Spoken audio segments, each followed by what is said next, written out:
Today's short summary is going to be going over the tornado outbreak that occurred from April 22nd to April 25th of 2010. This is the first of 3 notable outbreaks to happen in 2010. This system would spawn 88 tornadoes within 77 hours. That is just over a tornado an hour, of course. In all, they would cause $425 million in damage, 184 injuries, and tragically 10 fatalities. From the 22nd to the 23rd, the first days of the outbreak, we had numerous tornadoes occur in Colorado, lower panhandle of Texas, and Kansas. However, the low pressure continued to strengthen and moved further south, a little bit unusual for the time that this is in, April, on the 24th. This would cause 4 particularly dangerous situation watches on the 24th, and also a high risk, which is pictured here in the upper right. 3 of these PDS watches would be tornado watches as well, so PDS torn watches. This event would spawn 6 intense tornadoes, as well as a few violent ones. Our first notable is the south of CV Texas EF4. With a path length of 19 kilometers long, this is definitely above the average of, I believe it is 3.2. And thankfully, there were no deaths or injuries from this tornado. Reported as a large wedge, although not truly confirmed because I don't have a picture, a heavy, weight not found, steel tank was completely knocked over. This tornado was originally in EF1, and I can assume that there had to have been another damage indicator other than the steel tank, because in the EF scale you need to have more than one damage indicator for something to be rated that it is, this being EF3. We go along to our main event tornado. This is the Tallulah, Louisiana to Sturgis, Mississippi EF4. With an extremely impressive trek of 240.19 kilometers, this tornado was 2.82 kilometers wide at its widest. This tornado caused most of that $480 million in damage at $364 million. This tornado was also injured 146 and caused all 10 deaths. This tornado almost immediately became an intense wedge. So some very rapid development from this storm within, I would easily assume, 30 minutes of this tornado touching down.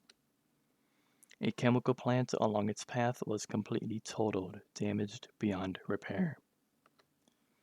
When Yazoo City was hit, Yazoo City being in the middle of this reflectivity, it is a little hard to see, but we have Yazoo City here in the middle of the normal reflectivity and also the wind relative velocity.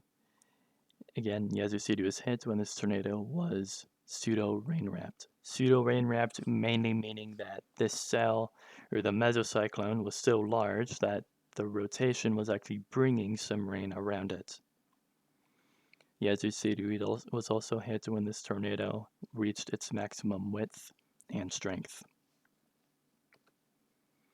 As we can tell from the images below the reflectivity, this tornado produced some pretty intense debarking and denuding of trees, or just skips that process entirely and snaps them, whichever one the tornado feels like doing.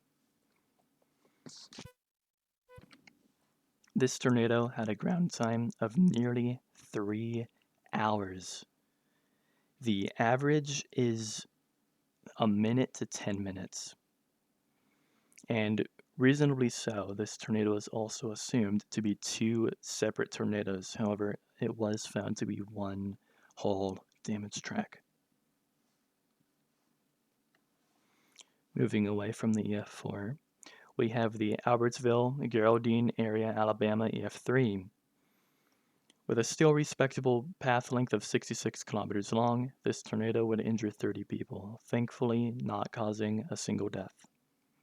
This tornado, just like notable number 1, was reported as a large wedge. Again, I do not have any photos of the tornado, nor do I have a specific width listed, so I will only say that it was reported as one, and kind of trust Wikipedia's word. This tornado would cause major damage to the Albertsville High School, both the interior and exterior, as well as many homes. Our fourth notable is the northeast of Collinsville, Alabama EF4. With a closer to average 11.7 kilometers long path, this tornado would injure several people. Specific number not shown. This tornado was initially rated an EF3, however, I think it was rated EF4 because a house and church were completely flattened.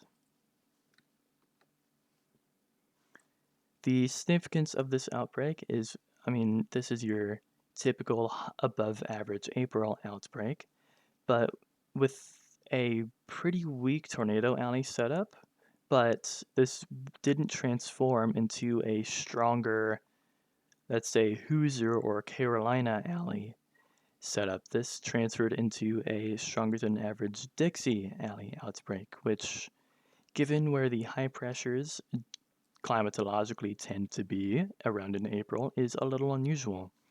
Usually your high pressures are around the Atlantic or Gulf of Mexico, and that tends to steer low pressures more north, so into Missouri, Illinois, Iowa, Indiana. This is also why that's the start of derecho season up in the northern Midwest as well. However, specifically focusing back onto the Yazoo City tornado, that tornado is the 4th longest track Mississippi has ever seen. It is also the second widest tornado Mississippi has ever seen, only behind one that occurred pretty recently in the Easter 2020 tornado outbreak, which will of course be covered in due time. That event is a pretty large one. This is also Mississippi's 9th deadliest tornado. And with that, I have no more to say about this outbreak. I thank you so much for watching until the end of this short summary, and I hope to see you in the next one. And if you're binging, continue on. Have a good rest of your day, night, or morning, folks.